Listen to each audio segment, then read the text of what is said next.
এখন বাজে 3:40। এখন আমার গার্লফ্রেন্ডের লাইনে আসার সময়।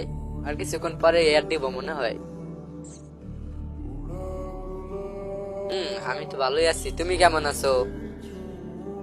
আমি বুঝি না, যখনই জিজ্ঞেস করি তখনই বলো খালি ভালো আছি ভালো আছি। এত ভালো থাকো কেমনে?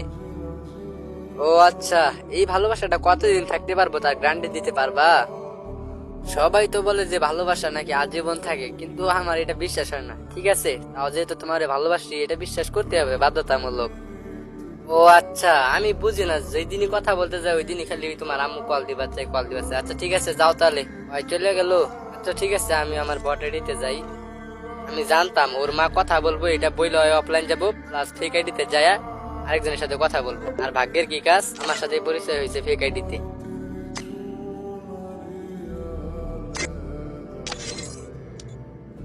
হ্যালো, আসসালামু আলাইকুম, কেমন আছো? দেখো তো ভয়েসটা চিনতে পারো কিনা। এটাও আমার আইডি। আর তোমার মা নাকি কোথায় কথা বলে। আমি আর কি বলুম ভাই, এটাই আসলে সত্যিকারের ভালোবাসা। তো যাই হোক, কার কার বাস্তবতার সাথে মিলছে এটা অবশ্যই কমেন্টে বইলা যাবা। আর আমারটাও সেম কাহিনী, ভালোবাসা কান্দছি আর না।